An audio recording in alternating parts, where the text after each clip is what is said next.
Hello and welcome back to Serious About Salvage and another video on the channel.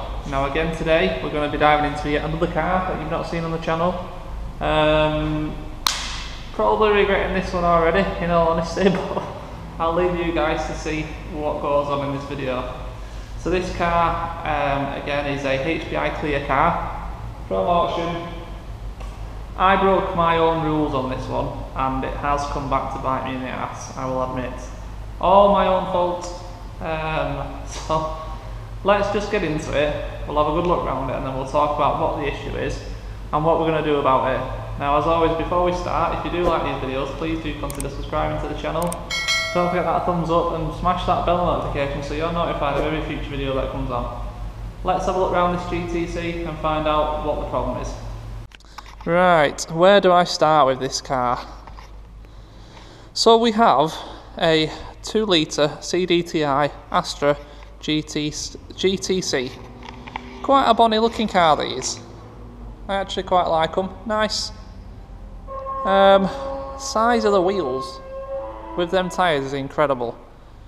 You know, they're 19 inch, but even with the 19 inch they've still got this humongous tyre on them.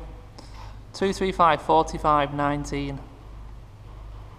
And the first thing I spotted when I collected this car, Michelin Pilot Sport 4s all round with loads, and I mean almost new, condition tread. Them tyres would have cost a fortune, well over £200 each, so I bet there's probably £1,000 in tyres there. So first up, straight away you're thinking this car's been looked after. You know, they're spending on premium parts, all should be good.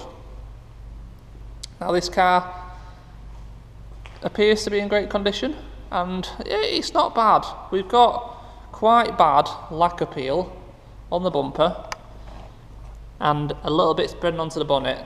Now I did see the bumper, I didn't see the bonnet in all honesty, but that I'm not bothered about that. It's not really a concern. We have got a substantial crack in the screen which was listed, no issues with that. All good there. Now we have a little bit of damage on this side. Again, saw this in the pictures. I'd just costed for a new front bumper, in all honesty, because I'd seen the lacquer issues. I just thought we'll get another bumper, get it painted, and I'd probably just leave the bonnet. Not too sure if we'd bother with that, and I'm not too sure if I'd bother doing anything about this little bit of a crease either. Depends how much a wing is. If it's worth just grabbing a wing and throwing a wing on, then I'd be doing that. Rest of this car down this side, again, good condition. This car has done, I think it's somewhere around the 100,000 mark, so not bad. A little bit of signs of a scuff there and a break in the light there, nothing really of great issue. Inside, good condition. Bit of a rip in the seat, but it's along the actual, stitching, so that could be restitched. As I mentioned, HPI clear, 2 keys, came with a logbook. I thought, I can't go wrong with that, surely make a bit of money out of it. Now, the big mistake I made with this car, and like I said, I broke my own rule on this car. I can't find it now, but the lot number. These cars have a lot number in the window and then they have a letter at the end. That letter can tell you a lot of information about these cars. They can tell you if they're high value insurance write-off, low value insurance write-off. They can tell you if they're a private seller. And these things are important information to use when deciding how much to bid for these cars. Now I tend to look for dealer trade-ins. When I'm looking at HPI clear stuff, I look for dealer trade-ins. You sometimes get a few issues, but you're pretty much guaranteed they run and drive. Someone's just basically took it to a dealer, traded it on something new, and the dealers just sent it to auction. They're not interested in these older cars. They don't want to put them on forecourts. They're no interest. They just give the customer literally bottom dollar for them, throw them at auction. If they make a bit of money, they make a bit of money. So that's what I try and do. I try and buy dealer trade-ins. I broke my rule here, and I bought a person's personal sale. So this is a car that me or you could have just took to auction and said, sell this car for me. And that's a mistake. I've done it in the past, got away with it. Not this time. What you got to think about is, for someone to take their own car to an auction and just want rid of it, there needs to be an issue, and probably a big issue. You know, they could have put it on eBay at the end of the day, couldn't they? They've took it to an auction where they need to not have nothing to do with the car. They have no, you know, they don't have to put up with a customer or anything like that. No grief afterwards. This is just sold as seen through auction. No comebacks. Perfect for someone who wants to sell something that's got a problem. Another rule you need to stick to at auctions is, don't buy a car that doesn't physically show a picture of it running. Just like you don't buy a car that doesn't show a picture of the engine in the engine bay, because I've heard stories of cars turning up with no engines in them, and in this case it didn't show a picture of the clocks with the engine running. It only showed a picture of the clocks without the engine running. Now, there was no mention that this car didn't run, but it also didn't say that it did run, and that's the important part. So, you know, this is what can happen at auction, and you guys need to take this as a lesson. If you're going to go and buy a car, you need to be very, very careful, because you will find yourself in this position very easily if you don't know what you're doing. Like I said, I broke my own rule, and it's come to sting me in the backside. This car was listed, no details, just the pictures, picture of the clocks, not running, no mention of it not being able to run, and I get it back.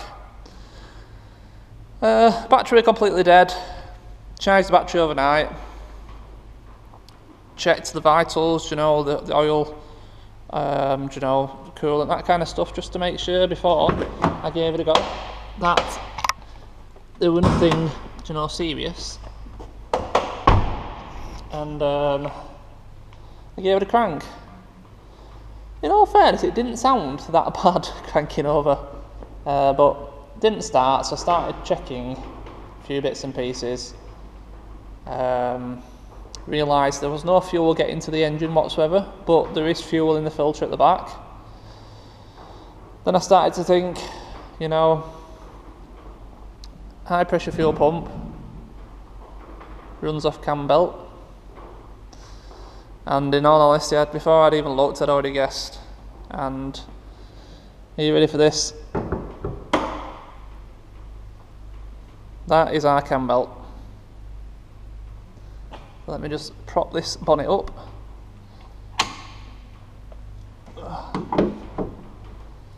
So obviously the cover was on the side, the belt's in there, high pressure fuel pump back here, and yeah, snap cam belt. So like I said, guys, this is what can happen, so you need to be really careful. This is, I'll deal with this, I've no problem with it. Like I said, at the end of the day, they're sold as seen. You take the risk when you go to auction and buy cars, and this is the game that we play. So we have a couple of options with this. Now, done a little bit of research, and what I have found out is quite often, well, sometimes you can get away and be lucky and get no damage. They are an interference engine, obviously, but sometimes with this particular engine you can get away with it. A lot of other cases, what people have found is when the piston hits the valve, pushes the valve up, and it actually breaks the rocker inside the head instead of damaging the valve, because the rockers are the weakest point. So in that case, you know, we can change the rockers, throw a belt on it, and this is going to be a case of spending the least amount of money to find out if we can salvage this engine. Worst case, what we're going to have to do is put an engine in it. Simple as that. So I think what we need to do first is whip off rocker cover and have a look at them rockers. If there's no visible sign of any damage, I'm half inclined just to get a belt, throw a belt on it and see what happens, because that's the cheapest route to find out if we've got any serious damage. I don't want to pull the engine apart and then find out there's no damage in there. I know 99% chance there's going to be something, but for the sake of a belt. But I think, like I said, I think it would be wise to whip the rocker cover off. Let's have a look under there. If there's no signs, throw a belt on. If there is signs of damage, we're going to have to put that damage right before we put a belt on. And just weigh up the options, but for the sake of an hour or so, bit of time, whip that cover off. I think it's worth a look. Look at how difficult is it to get this cover off? It don't look an easy job.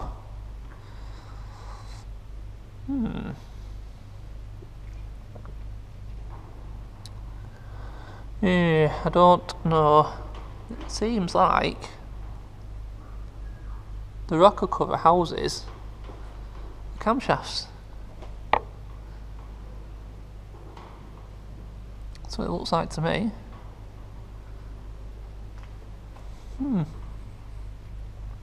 Right, anyway, let's get some tools out. It's no use to us as it is, so we might as well start stripping and see what if we can find any problems.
Right, that actually wasn't too bad to get off now. I can see 1, 2, 3, 4 straight away. Now this one here, snapped in half. That one's snapped.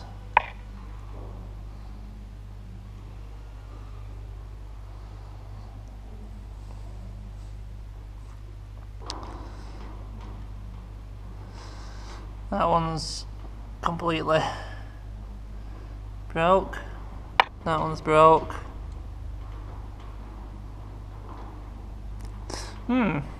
So we've got 4 broken rockers straight off.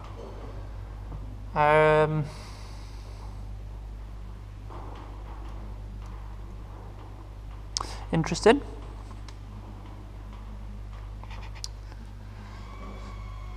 Right, I'm going to have a poke around and prod around in this for a few minutes, and I will come back to you in a few minutes and let you know what's going on. Right, I've come to a decision. Now, it would appear there is 4 broken rockers, but I wouldn't feel comfortable putting this back together with just the 4 replaced. Now, any of these others could have slight fractures, they could be slightly bent before they snap.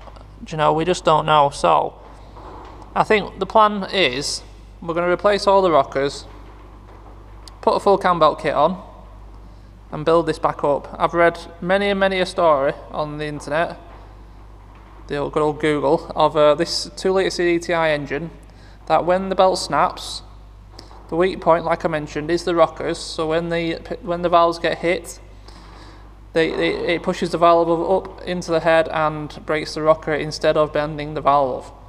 Numerous stories of people just pulling them apart, replacing the rockers, new cam belt kit, and the engine's been perfectly fine. So I think that's what we're going to go for. So I don't fancy pulling any more out, pulling that head out, because it looks like an absolute nightmare. I'm quite happy how it is right now. So we're going to have to order ourselves a full set of rockers. We're going to have to properly clean out all of this. So make sure there's nothing left. I don't think, well, it would appear that they just snap, they don't shatter.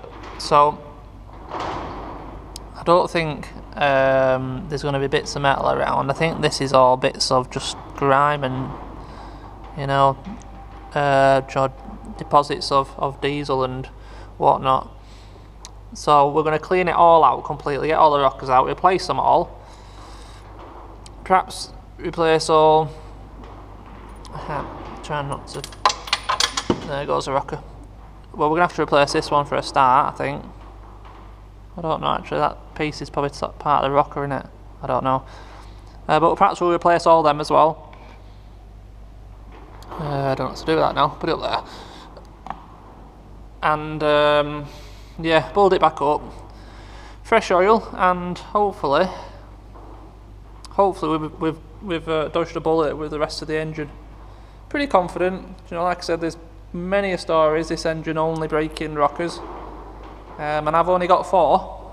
People sometimes are saying they get 6, 8, 10. You know, I've only got 4.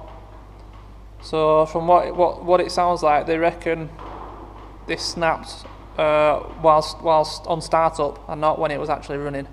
You know, at any significant revs, because generally they say you get more than 4 if it snaps when it's actually, you know, running, say down the motorway or something. So I'll get all that stuff, all them bits that we need, order up, and we'll do another video where we'll put it all back together and see if we can get it running again. So this is pretty much the first you know, mechanical car really, isn't it, that we've come across. They've generally just been, you know, bodywork. So a bit different for the channel. And like I said, you know, completely my fault. I took a risk on a car I should have known better. But it gives you guys something to watch, and I think, in all fairness, if we get away with the rockers and the cam belt kit, there's still going to be plenty of money in this car, you know, because I didn't give, well, I give a decent figure, but not, do you know what I mean? There's plenty in there, but we'll get onto the prices at some point when we know if we've solved the issue with the engine. So there we go. Like I said, not the best car I've ever bought by any means, but hey, these things happen at auction, and it's good for you guys to see both sides of the spectrum. The sides where we make good, well, decent, okay money, and things go to plan, and then there's this side. You know, I always say to people, if you're thinking about getting a car from auction, if you can afford to lose the money you're risking on that vehicle, then by all means go ahead. If you can't, then perhaps auctions aren't the best place for you, and you've got to be so careful. You know, you can get some yeah, real problems. So anyway, this is going to be the end of this video. I hope you've enjoyed it. As always, if you do, please do consider subscribing to the channel, and yeah, I'll get all the parts ordered up, and we'll have a go, and we'll see where we get with it. So Thank you for watching, and I'll see you in the next one. Cheers.